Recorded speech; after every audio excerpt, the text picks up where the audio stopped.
So hello everyone, welcome to the platform of मिसा video. Myself Nasheed Rehan Chaudhary. और यार ये जो लेक्चर है magnetic effects of electric current का लास्ट लेक्चर है। इसके बाद तुम्हारा कोर्स खत्म हो जाएगा फिजिक्स का। सो यार आज हम एक दूसरे को लास्ट टाइम देख रहे हैं, इसके बाद और नहीं देखेंगे। सो यार लास्ट लेक्चर है, जल्दी से पढ़ा के खत्म कर देता हूँ। इजी एकदम इजी, बस थ्योरेटिकल है ये। इसमें से क्वेश्चंस बनते हैं थोड़े बहुत। पिछले वाला जो लेक्चर था फ्लेमिंग लेफ्ट हैंड रूल के ऊपर, उसके ऊपर 100% क्वेश्चन बनेगा, वो अच्छे से पढ़ लेना।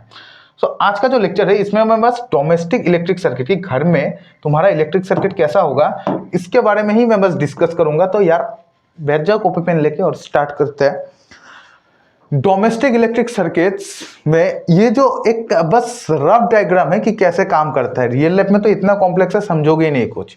देखो जो तुम्हारा मेन ऑफिस होता है, ऑफिस में से तुम्हारा या फिर तुम बोलो इलेक्ट्रिक सप्लाई जहाँ से होता है वहां से तो करंट आ रहा है। तो करंट का जो वायर है वहां पर एक नाम दे दिया। पहला तो है ये लाइव वायर, दूसरा है ये न्यूट्रल वायर।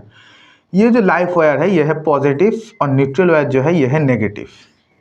लाइव वायर से करंट घुसता है हमारे हाउस में। तुम तो रास्ते में खंबे देखे ही होगे, खंभों में भी आता है, अंडरग्राउंड से भी आता है। खंभों में जो तुम देखोगे तार होते हैं ना, ये है पॉजिटिव जो घर में आता है। आने के बाद ये तुम्हारा मीटर है, यहाँ पर जाता है, यहाँ पर रिकॉर्डिंग भी होता है कितना तुम्हारा इलेक्ट्रिसिटी कंज्यूम किया, बिल कितना आएगा। जाने के बाद ये इलेक्ट्रिक मीटर में जाएगा।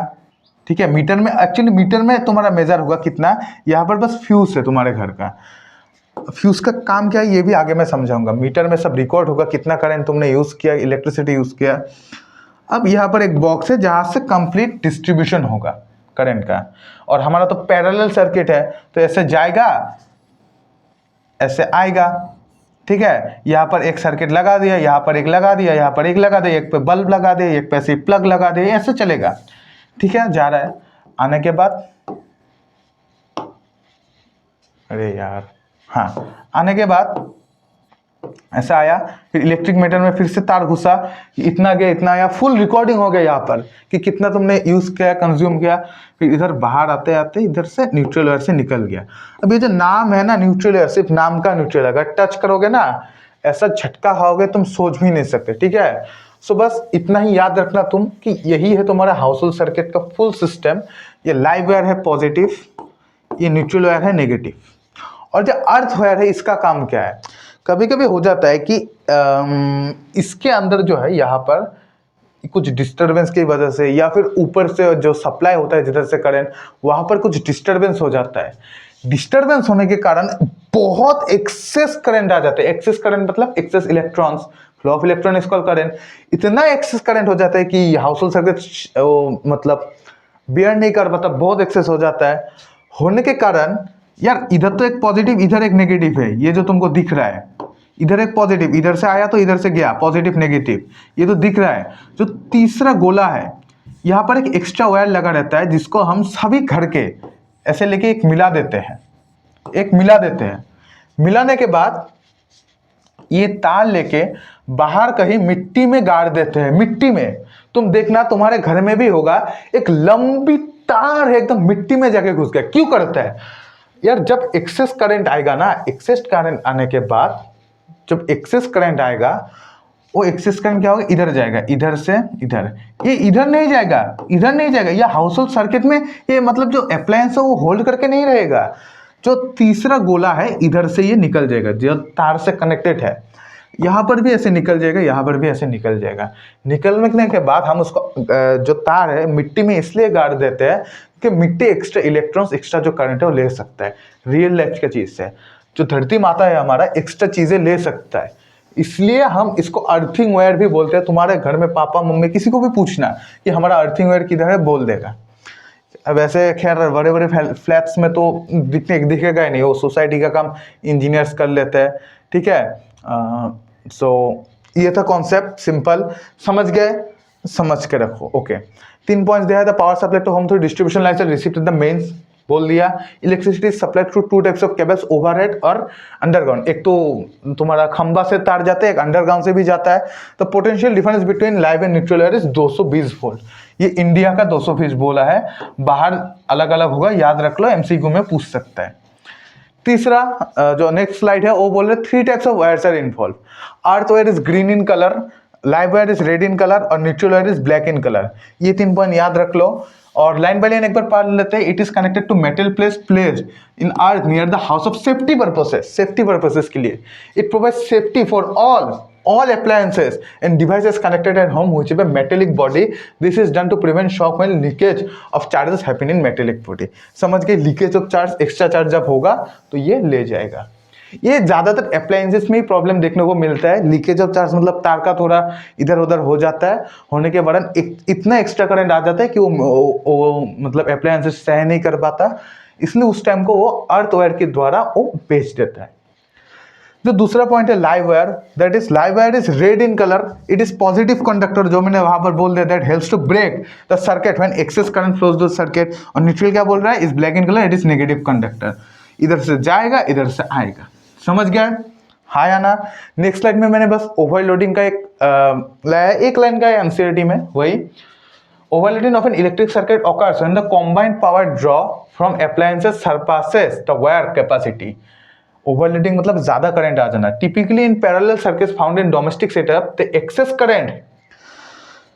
Access current can cause wires to heat up, posing a risk of fire or damage to the circuit। Overloading often stems from connecting too many devices to a single socket, straining the circuit beyond this limits। यही है overloading कि जब access current कभी कभी आ जाता है यार, वो बहुत ही हलचल कर देता है अप्लायंसेस में। बस एनसीईआरटी का एक लाइन है, ज़्यादा इंपॉर्टेंट नहीं है, फिर भी एक बार घुमा लेना, आप घुमा लेना यहाँ पर, क्योंकि एमसीक्यू टाइप के क्वेश्चन से कुछ भी पूछ सकता है, कुछ भी। बस इतना ही। नेक्स्ट जो स्लाइड है शॉर्ट सर्किटिंग के ऊपर। शॉर्ट सर्किटिंग कब होता है, जब तुम्हारा एक्सटर्नल रेजिस्टेंस 0 हो जाता है। Short circuiting poses another hazard where naked live wire, naked नंगा, जो नंगा तार होता है, ये तो ऊपर ऐसे देखो, ऐसे एक कवर चढ़ा है, लेकिन इधर कवर नहीं होता। जब दो बिना कवर वाले तार एक साथ भिड़ जाते हैं तब तुम्हारा शॉर्ट सर्किटिंग होता है। Okay, direct contact with naked neutral live wire allowing an unimpeded flow of current. Unimpeded मतलब थोड़ा भाई यार तुम खुद सोचो, मान लो मैं खुद ही दिखा देता हूँ, इधर एक से जा रहा है, एक से आ रहा है, इधर से जा रहा है, इधर से आ रहा है। अगर भिड़ गया ऑब्वियसली क्या होगा तुमको पता ही है, इतना शॉकिंग होगा। Electric fuse surface crucial safeguards. Fuse जो होता है, फ्यूज यहाँ पर बड़ा काम का आता है। क्यों पता है, जब मेन बॉक्स में फ्यूज लगा हुआ रहता है ना, फ्यूज इधर से तो करंट गया, ठीक है, इधर से आया, मान लो ये एक नॉर्मल रूट है, ठीक है, यहाँ पर रेजिस्टेंस है। अब किसी कारणवश ये इधर भिड़ गया, ये इधर भिड़ गया, मैं दिखा देता हूँ, ये इधर ऐसे भिड़ गया और ये नंगी तार है। भिड़ने के बाद एक इधर जाएगा, इधर जाएगा, करंट इधर आएगा, इतना ज़्यादा इम्बैलेंसमेंट हो जाएगा करंट में कि फ्यूज जो है ना, फ्यूज का तारों काट देगा अपने आप से, कि इतना ये सहन नहीं कर पा रहा, ये अपने आप से काट देगा। काटने की वजह से क्या हुआ, हमारा अंदर के जो अप्लायंसेस किसी को कोई हार्म नहीं पहुंचा, लाखों का खर्चा बच गया। फ्यूज 200-250 रुपए का आता है, वो बदल देंगे बस। Current to prevent damage to circuit appliances. substandard wiring increases the likelihood of short circuiting as worn out wires are prone to failure, exacerbating the risk of electrical faults।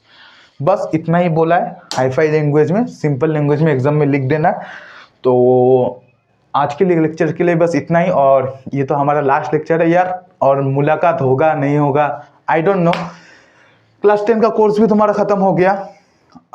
मैं बस नेक्स्ट टाइम, लास्ट टाइम को एक तुम्हारा most probably जो solution है, तुम्हारा sample paper जो दिया सेबा ने, उसका एक सोल्यूशन लाऊंगा यार। यही लास्ट मुलाकात होगा हमारा, एक बस सैम्पल पेपर, बस ख़त्म, कोर्स भी ख़त्म। अच्छे से एग्ज़ाम देना, बेस्ट विशेस टू एवरीवन। और 11th में जाओगे, नेक्स्ट क्लास चूज़ कर लेना, आर्ट्स साइंस कॉमर्स क्या लेना है, तुम्हारी मर्जी यार। I will miss you so much, this is the last lecture. और क्या ही बोलूँ, इसके आगे कुछ पढ़ाने को है ही नहीं, बस एक क्वेश्चन पेपर सॉल्व करा दूंगा। And I will miss you very much. Keep learning, keep studying, thank you.